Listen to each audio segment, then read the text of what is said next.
במהלך פעילות ממושכת של הרי געש שהתרחשה באזור כולו לפני יותר מ-530 מיליון שנים, עלתה הנחושת עם הלבה ממעמקי כדור הארץ והצטברה בסלעים שנוצרו. מאז ובמשך מאות מיליוני שנים, בהן השתנו פני הנוף לחלוטין, נשטפה הנחושת, שקעה בתוך ים קדום שהיה כאן ועברה גלגולים שונים. וכאשר קיבלה בקעת תמנע נמצאת בשולי בק הערבה את המבנה הסופי, נחשפו שכבות הסלע המכילות אפרות נחושת. האבנים הצבעוניות לחדו את תשומת ליבם של האנשים שחיו כאן כבר בתקופה הפרה-היסטורית.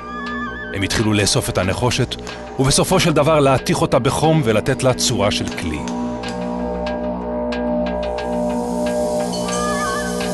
מאז ועד היום נקשר שמה של תמנע למתכת האדומה.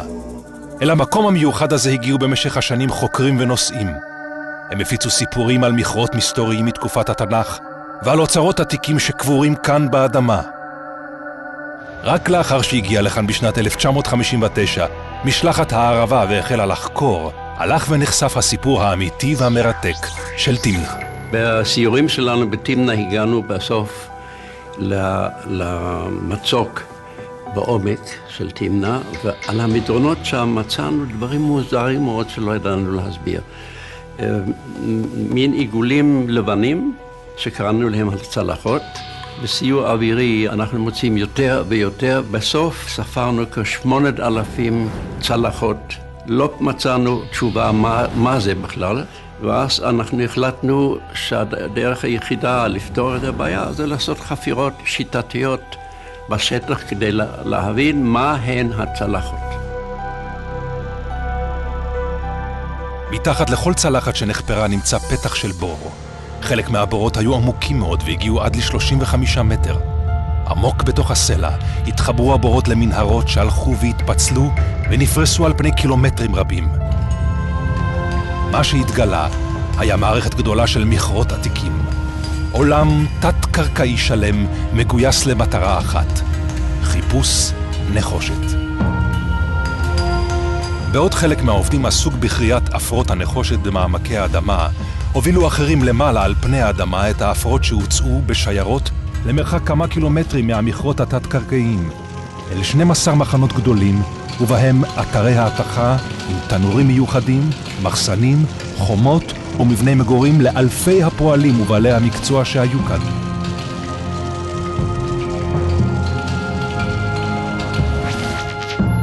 מי הקים את המפעל הגדול הזה? האנשים שחיו ועבדו כאן ציירו את עצמם על הסלעים. בדיקה והשוואה של דמויות אלה, בחינת כלים שהשתמשו בהם ופענוח כתובות שהשאירו באתרים שונים בתמנע, הצביעו על פתרון אחד. מפעל הנחושת והמכרות היו מצריים, בני 3,300 שנה בערך. מדוע באים המצרים עד תמנע רחוקה לחפש נחושת? הנחושת הייתה באותה תקופה המתכת החשובה ביותר. גם כשהוסיפו לה בדיל ויצרו את הברונזה החזקה, עדיין נשארה הנחושת מרכיב חשוב בהכנת כלים ממתכת. מצרים הייתה בשיא כוחה בתקופה זו, תקופת הממלכה החדשה.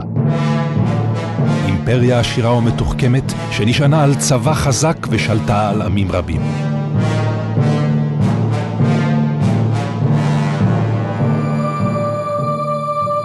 המצרים הקדמונים היו זקוקים להרבה נחושת.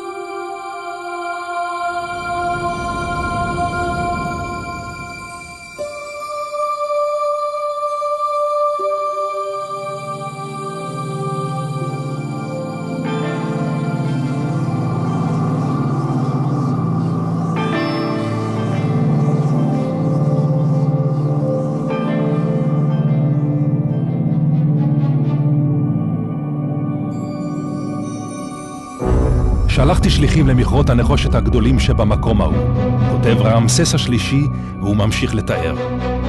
השליחים באו לשם בספינות, אחרים בדרך היבשה על חמורים. מצאו שם נחושת בשפע, העבירו אותה למצרים והניחו 100,000 של כיכרות בערימה. נתתי רשותי לכל העם לצפות במעשה הפלא.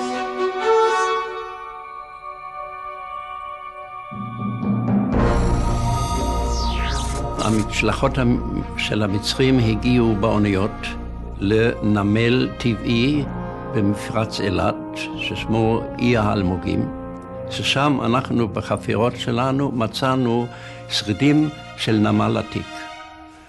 משם המצרים המשיכו לתמנה לאורך החוף בשיירות חמורים. הנוף שמתגלה למצרים שבאים לתמנה הוא מרשים ביותר. שונה מזה שהתרגלו אליו על גדות הנילוס ולכן מסקרן ומפתיע. אבל החום כבד, וליד התנורים הלוהטים כבד מנשוא. העבודה במעמקי האדמה, בחושך ובאוויר הדחוס, קשה. פה ושם מנסים להתפנק עם מעדנים שמגיעים מהבית, כמו למשל דגים מיוחדים מהאגמים של מצרים. שוקעים בגעגועים למראות המיוחדים שעל גדות הנילוס. בטקסים המיוחדים שהם עורכים, פונים לאלים. מרימים ראש לשמיים אל השמש רע שמעניק אור וחום לעולם. או קוראים לאלה המסתורית, חתחור. חתחור מופיעה בדמות פרה וגם בדמות אישה יפה. היא האם המגינה של הקוראים, אבל גם המאהבת שלהם.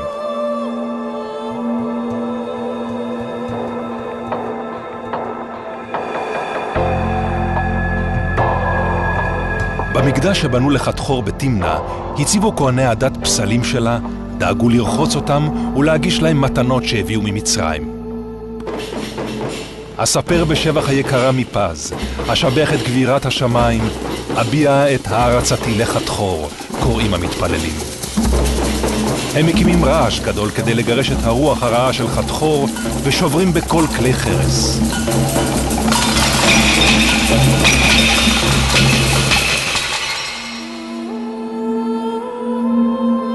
גבירת הטורקיז, מכנים אותה באזורי המכרות ויוצקים לכבודה דמויות מנחושת בבית יציקה קטן שבחצר המקדש. חתחור היא ביתו של אבי האלים, אל השמש רע, בת משפחתם של אוסיריס אל ממלכת המתים, אשתו איסיס, ובנם הורוס, בעל ראש הנץ שליט מצרים. אנוביס עם ראש התן הוא אל המוות וטקסי הקבורה, ותחות בעל ראש הציפור הוא אל החוכמה ויוצר הכתב המצרי. האלים המצריים פושטים ולובשים צורה כהרף עין, משנים את דמותם מאדם לחיה או שילוב של שניהם. כמו השמש הנעלמת בסוף כל יום ומופיעה כל בוקר מחדש, כך גם האדם, האמינו המצרים, יכול למות בעולם הזה ולהיוולד מחדש בעולם המתים. כל מצרי שיכול היה להרשות לעצמו, דאג לחנות את יקירו שנפטר כדי שגופו יגיע שלם לעולם המתים. ואחרי טקס מפואר, הניח אותו בקבר ולצידו כל מה שיזדקק לו בחיים שלאחר המוות. גורלם של אלה שמתו בתמנה הרחוקה והמבודדת היה שונה. טקס הקבורה שלהם היה צנוע, כלל כנראה רק תפילה קצרה וקבורה עם כמה חפצים פשוטים. אבל גם הם יצאו למסע בארץ המתים, מסע ארוך ומסוכן, ובסופו גזר הדין של האלים. חיי נצח או מוות סופי.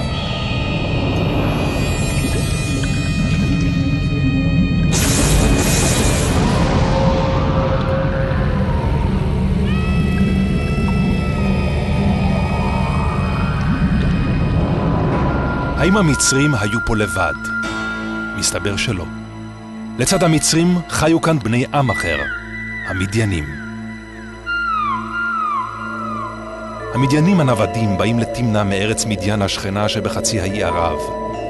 הם מביאים את הגמלים שלהם לעזור בנסיעת מסעות כבדים למרחקים, וגם ניסיון וידע שרכשו במכרות הזהב והנחושת שלהם. לפי התנ"ך, המדיינים משתלבים גם בסיפור יציאת מצרים המתרחש באותה תקופה.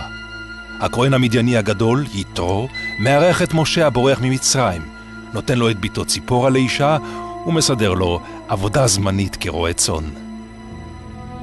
כאשר מוציא משה את עמו מעבדות לחירות, עוזר לו יתרו, יועץ לו איך לארגן את השבטים ומלמד אותו כיצד לשפוט את העם. באמצע המאה ה-12 לפני הספירה, כאשר המצרים עוזבים את תמנה ונסוגים מהאזור, משתלטים המדיינים על המכרות. גם מקדש חתחור עובר לידיהם, והם הופכים אותו למקדש מדייני, דומה לאוהל מועד שהקימו בני ישראל במדבר. הם מוציאים את פסליה של חתחור, או פשוט מוחקים את פניה מהעמודים שניצבו שם. בחפירה של המקדש מצאנו בשרידים המדיינים, בתא המרכזי שהוא קודש הקודשים, מין חוט, וכשניקינו את החוט נתברר שזה נחושת יפה מאוד עם ראש מוזהב.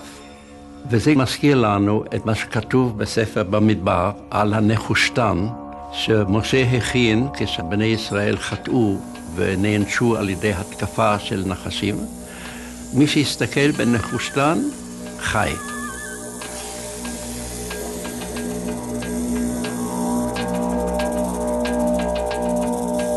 המדיינים שהפעילו את המכרות יחד עם המצרים במשך 150 שנה אינם משתקעים בתמנה ועוזבים את המקום אחרי תקופה קצרה.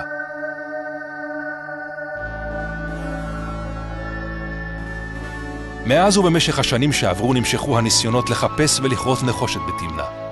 הניסיון האחרון היה בשנת 1959, ובמקום קם מפעל שסיפק נחושת לתעשייה הישראלית. באותה שנה הגיעה לתמנה גם משלחת הערבה, אותה משלחת שחשפה את סיפורה וסגרה מעגל של 3,300 שנה. מעגל שממרכזו עמדה ועדיין ניצבת גיבורת הסיפור, הנחושת.